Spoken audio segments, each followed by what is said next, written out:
Welcome back to the Doorkickers player channel. This is mission 56, Backyard Business.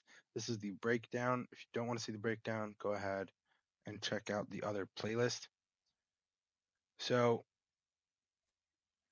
what we're doing here is we are going to watch the replay first, just to familiarize ourselves with what's going on. And after that, we're going to watch a quick little montage of all of the attempts in 100x speed. After that, we're going to go ahead and break down what I did in the successful attempt of this mission, and we're going to watch that on 0.75 speed. That being said, let's go ahead and watch the replay. Lock and load. Let's do this.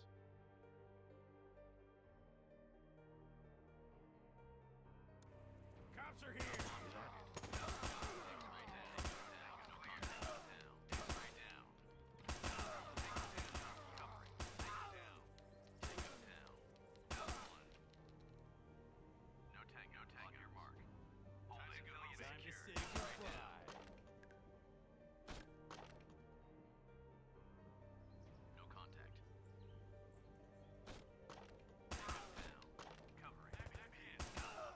Good job.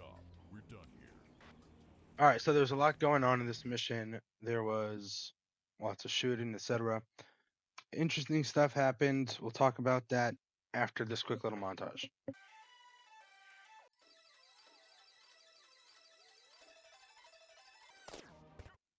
All right, so in this mission, we have 4 operators.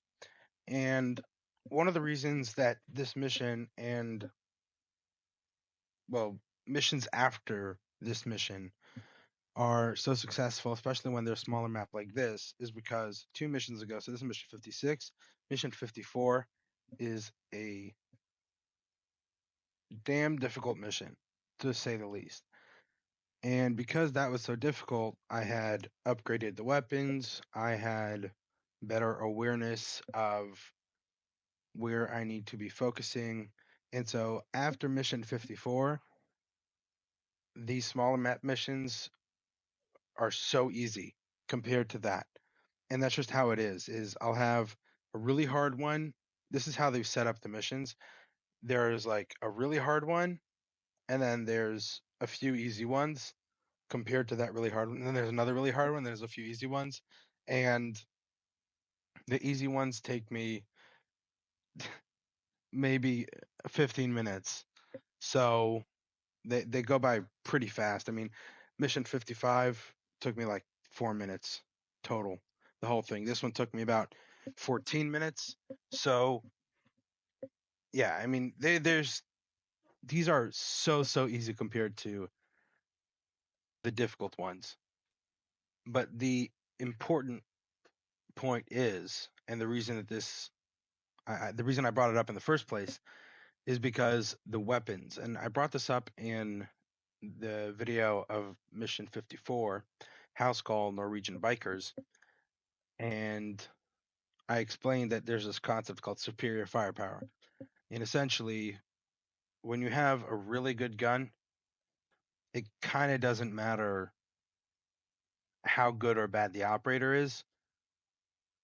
It just kind of works. And so at this point, I had already upgraded the weapons. I'm not exactly sure what they're rocking, but I had upgraded their weapons at this point. And I change weapons all the time depending on the mission. Some weapons require a rifle, some weapons require like an LMG kind of weapon. And so really just like I'm pretty fluid with the weapons that I use, but because the weapons that I was using in this mission were meant for a much more difficult mission, it just got too easy, effectively. The hard missions are pretty hard. Those take me a while. But these smaller map missions, they go by pretty quickly because I've got superior firepower.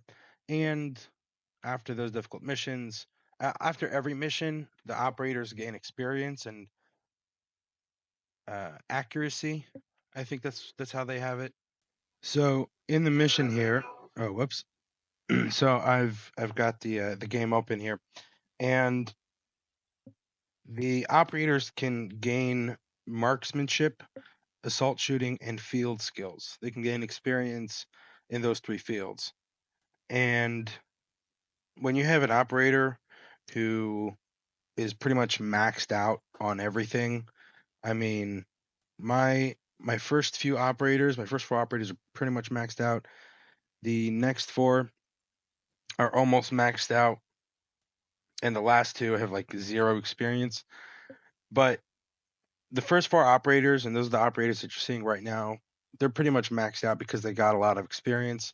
And so that means that they shoot faster, they shoot more accurate, and they're able to shoot in situations that are a little difficult, like over the heads or around hostages, in situations like that, without killing the hostage accidentally.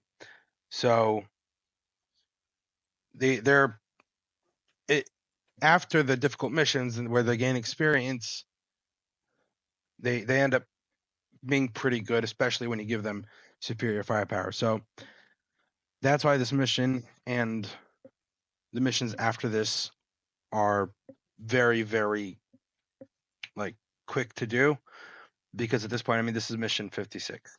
So you've done 55 of these, and a few of them have been really tough.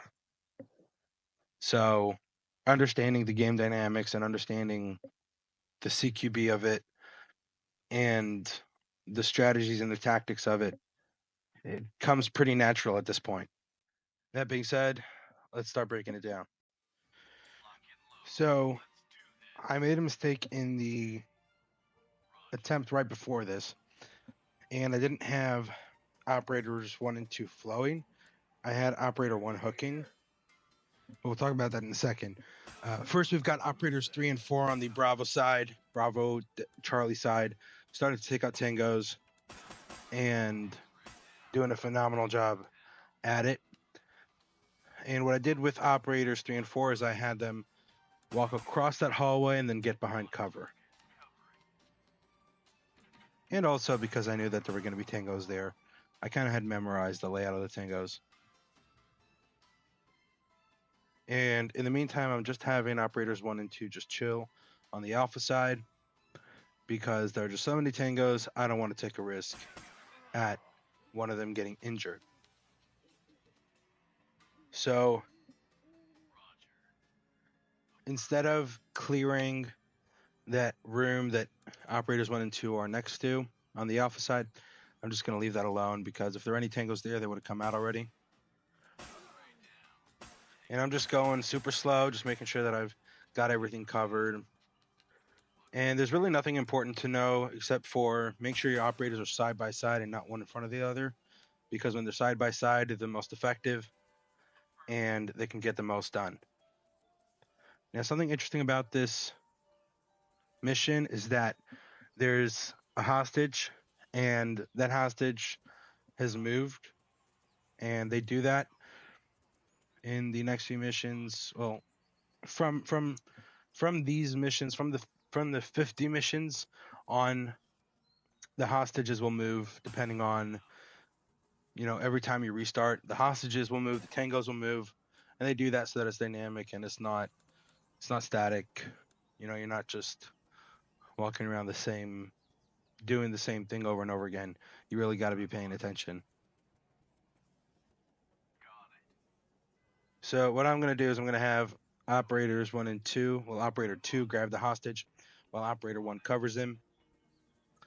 And then on the Alpha Bravo side, on the Bravo Charlie side, I'm going to have operators 3 and 4 clearing the interior of the space. And like I said, just keep them side by side. Don't let them get in front of each other. And this situation that I've got operators 1 and 2 in is extremely sketchy. I shouldn't have done it. I should have had them go through opposite sides. That was definitely a mistake. Another mistake I'm making here is having operators 3 and 4 hook instead of flow. Should have had them flowing, but I managed to compensate for that by holding operator 4. In the meantime, operator 2 has the hostage, and my goal here is to rescue the hostage. That was my initial goal. So I'm starting a path for Operator 2 to go ahead and make his way to the rescue zone. And as you can see, we do have a Tango whose purpose is to kill the hostage, but Operator 3 manages to catch that in time and take him out through the window from the interior of the building, which is the benefit of having experienced operators and operators with better weapons, is the fact that they can actually shoot through windows, see things pretty quickly, and get things done.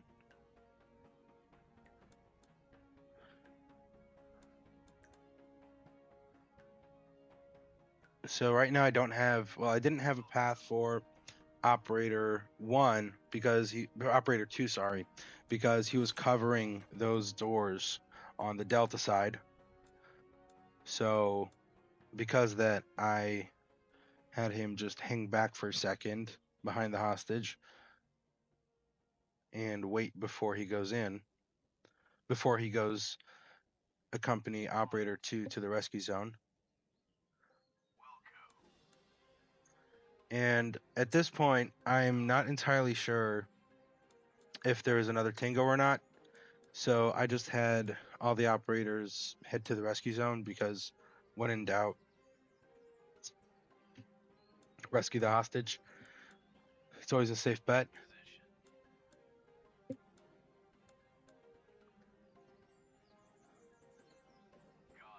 Now, at this point, what I should have done is I should have had Operator 2 be looking looking towards the Charlie side this entire time. That's what I should have done. I should have had at least one operator looking at Charlie's side at all times. Or looking at each side at all times. Like right now, I should have had Operator 4 just looking towards the Delta side.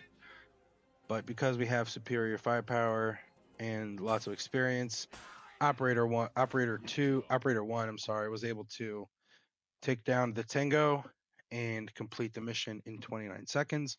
So that was a mission success. We weren't able to rescue the hostage in time, but the Tangos were down, so I call that a win. If you enjoyed this video, make sure to leave a like. If you want to see more of these kinds of videos, make sure that you subscribe. And if there's anything else that you guys want to hear about or see in these videos, feel free to let me know in the comments, and I'll see you all in the next video.